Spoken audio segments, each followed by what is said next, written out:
साल पहले इस धरती पर बहुत दूर सिंड्रेला नाम की एक सुंदर लड़की रहती थी। सिंड्रेला की माँ को गुजरे बहुत साल हो गए थे। उसके पिता ने ही उसे पाल पोस कर बड़ा किया था। जब सिंड्रेला के पिता ने दूसरी शादी की तब उसके जीवन में बहुत बदलाव आया। उसके पिता की नई पत्नी और उनकी 2 बेटियां सौतेले पिता के घर रहने आई। पहली बार जब वे मिले तब से सौतेली माँ को सिंड्रेला एक आंख ना भाती थी। वो और उनकी बेटियां सिंड्रेला के सौंदर्य और दयालु दिल से बहुत ईर्ष्या करते थे। सिंड्रेला की बहन सिंड्रेला जितनी खूबसूरत नहीं थी। इतना ही नहीं, वो दोनों कठोर और बिगड़ी हुई भी थी। एक दिन किसी काम के कारण सिंड्रेला के पिता को लंबी यात्रा पर जाना पड़ा और यही वो समय था जब सिंड्रेला की सौतेली माँ और बहनों ने उसके जीवन को नर्क बना दिया। जब सिंड्रेला अपने बगीचे में अपने प्यारे पक्षियों के साथ बातें कर रही थी तब उसकी सौतेली माँ उसके पास आई। आज के बाद तुम इस अटारी में रहोगी, घर के सारे काम करोगी और मुझे तुम्हारे कपड़ों में घूमना फिरना बिल्कुल पसंद नहीं। सिंड्रेला को पता नहीं था इसका क्या बोले। असहाय रूप से जैसा उसे कहा गया उसने किया। उसने अपनी चीजें उठाई और अटारी में चली गई। उस दिन के बाद से सिंड्रेला घर के सारे काम खुद ही कर लिया करती थी। वो बहुत थक जाती लेकिन ना उसकी सौतेली माँ या उसकी सौतेली बहनों को उसकी दया आई। फर्श को दोबारा कैसे साफ करोगे? मुझे नहीं दिखाई देती। तुमने अभी तक कपड़े नहीं धोए, मेरे पास बैठने के लिए कुछ नहीं। सिंड्रेला के पास चूहे और खिड़की पर आकर बैठने वाले पक्षियों के अलावा कोई दोस्त नहीं था। सर्दी से बचने के लिए रात के समय सिंड्रेला नीचे चिमनी के पास जाकर सेक लेते लेते वहीं पर सो जाती है। ऐसे ही दिन गुजरते गए। एक दिन शहर में राज्य द्वारा एक घोषणा की गई। राजकुमार द्वारा महल में एक पार्टी का आयोजन किया गया है। शादी के लिए पात्र सभी लड़कियों को इस पार्टी में आमंत्रित किया जाता है। जैसे ही सौतेली बहनों ने ये बात सुनी वो भागते हुए घर गई और अपनी माँ को बताया, पार्टी में आप दोनों ही सबसे सुंदर होगी। राजकुमार ने आप दोनों में से एक को ही चुनना चाहिए। इस तरह हम सभी मिल मेरे पाएंगे है ना? हमें तुम दोनों के लिए गाउन और जूते खरीदने होंगे। चलो खरीदारी करने जाते हैं। सौतेली माँ और बहनें बाहर चली गई। वहाँ खड़ी होकर ये बातें सुनने वाली सिंड्रेला उदास हो गई। कई दिन तैयारियां चल रही थी। सौतेली बहनों के गाउन सिलकर आ गए थे। हर दिन वो दोनों दरबार के सामने खड़ी रहती और खुद को बताती, हम ही पार्टी में सबसे सुंदर लड़कियां होंगी। आखिर वो दिन आ ही गया। सौतेली बहनें आज जल्दी उठ गई थी। उन्होंने सिंड्रेला को बुलाया। सिंड्रेला, सिंड्रेला जल्दी आओ। कहाँ हो तुम? जल्दी से हमारे साथ की तैयारी करो। पूरे दिन सिंड्रेला ने बहनों को तैयार होने में मदद की।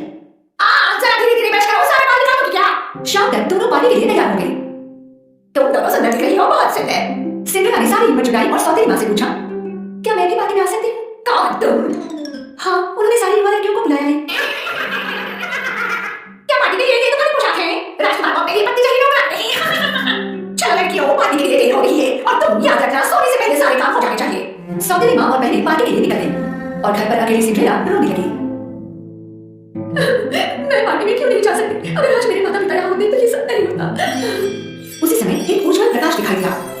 पहले सिंड्रेला समझ नहीं पाई कि वो क्या था। वो प्रकाश को एक टक देखी जा रही थी और अचानक प्रकाश के बीचों बीच एक खूबसूरत परी दिखाई दी। मेरी प्यारी सिंड्रेला, रो मत, तुम भी महल में पार्टी में जाओगी। सिंड्रेला को उसकी आंखों पर विश्वास नहीं हुआ। उसने हड़बड़ाकर पूछा, क्या मैं जा सकती हूँ? मेरी हालत तो देखो। चिंता मत करो, मैं हूं ना तुम्हारी मदद के लिए। मुझे एक कद्दू और 7 चूहे ला कर दो। सिंड्रेला को समझ नहीं आ रहा था कि मुझे ये चीजें क्यों चाहिए, पर उसने वही किया जो उसे कहा गया। पहले वो रसोई घर में गई और बड़ा सा कद्दू ले आई। फिर वो अटारी में गई और अपने चूहे दोस्तों को लेकर फिर से नीचे आई। परी ने अपनी जादुई छड़ी से कद्दू को एक सुंदर पक्षी में बदल दिया। फिर वो चूहों की तरफ मुड़ी। उनमें से एक ड्राइवर बन गया और बाकी 6 सुंदर सफेद घोड़ों में बदल गए। आश्चर्यचकित सिंड्रेला बग्घे और घोड़ों को देख रही थी। तभी परी उसकी तरफ मुड़ी। जब उसने अपनी जादुई छड़ी से सिंड्रेला को छुआ, उसकी पुरानी ड्रेस एक खूबसूरत पार्टी गाउन में बदल गई और उसके पैरों के चप्पल सुंदर कांच के जूते में बदल गए। मैं राजकुमारी की तरह दिख रही हूँ। अब पार्टी में जाने का समय हो गया है, पर भूलना मत, जैसे ही घड़ी में 12 बज गए तुम घर चले आना, क्योंकि उसके बाद तुम पहले जैसे हो जाओगी। सिंड्रेला ने परी को बहुत ध्यान से सुना। फिर वो बग्घी में बैठी और महल की ओर चल गई। उसकी खूबसूरत बग्घी महल के सामने जाकर रुक गई। जब सिंड्रेला ने भव्य दरवाजों से महल में प्रवेश किया, सबकी आंखें उसे ही देख रही थी। वो बहुत सुंदर और खानदानी लग रही थी। उसकी सौतेली माँ और सौतेली बहनें भी इस सुंदर महिला को देखती रह गई थी। वे उसे पहचान भी नहीं पाई थी। अचानक सीढ़ियों पर राजकुमार दिखाई दिया। सिंड्रेला सच में पार्टी में उपस्थित सभी लड़कियों में सुंदर लग रही थी। राजकुमार को पहले ही नजर में इस खूबसूरत लड़की से प्यार हो गया। सभी उसे उत्सुकता से देख रहे थे। वो धीरे धीरे आगे की तरफ बढ़ता गया। सौतेली बहनें बहुत खुश हो गई कि राजकुमार उन्हीं की तरफ आ रहा है। आओ, वो मेरे पास आ रहा है। नहीं, वो मेरे पास आ रहा है। पर राजकुमार आगे बढ़ा और सिंड्रेला के सामने जाकर रुक गया। हे सुंदर युवती, क्या तुम मेरे साथ नृत्य करना पसंद करोगी? सिंड्रेला ने विनम्रता से हाँ कहा।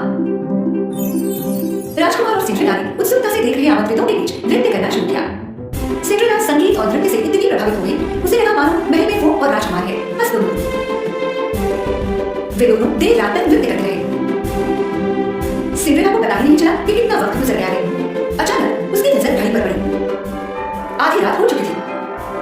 उसी समय सिंड्रेला को परी की चेतावनी याद आ गई। जैसे ही घड़ी में 12 बज गए तुम घर चले आना, क्योंकि उसके बाद तुम पहले जैसी हो जाओगी। हड़बड़ाकर उसने राजकुमार को वहीं छोड़ा और वो भागने लगी। जब वो महल की सीढ़ियां उतर रही थी, उसका एक जूता वहीं छूट गया और उसके पास उसे लेने का समय भी नहीं था। जैसे ही वो बाहर पहुंची, घड़ी में 12 बज चुके थे और फिर से सब कुछ वैसा हो गया जैसे पहले था। जब राजकुमार उसके पीछे भागा, उसे वो जूता सीढ़ियों पर मिला। पता कोई जूता किसका है? फिर क्या इसके लिए राज्य की सारी लड़कियों को आपको मिलना पड़े? उसे ढूंढ रहा हूँ। सिंड्रेला हाफ में घर पहुंची और सीधे अटारी पर गई। वो राजकुमार के साथ बिताए समय को सोचने लगी। उसे पता था कि उसके पास कोई मौका नहीं था, पर फिर भी उसे राजकुमार से प्यार हो गया। राजकुमार के लिए उस लड़की को खोजना असंभव था और अगर वो खोज भी लेता तो पहचान नहीं पाता। राजकुमार के आदमी राज्य के घर घर जाकर उस जूते के मार्केट को खोजने लगे, पर जूता किसी भी लड़के के पैर में फिट नहीं हुआ।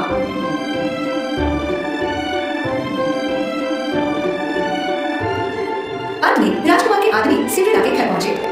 सिंड्रेला राजकुमार की गाड़ी को घर के सामने देखकर बहुत खुश हुई। जैसे ही सिंड्रेला कमरे के बाहर जाने लगी, उसकी सौतेली मां दरवाजे पर दिखाई दी। तुम कहां चली? तुम भी जूता पहनने की कोशिश करना चाहती हो?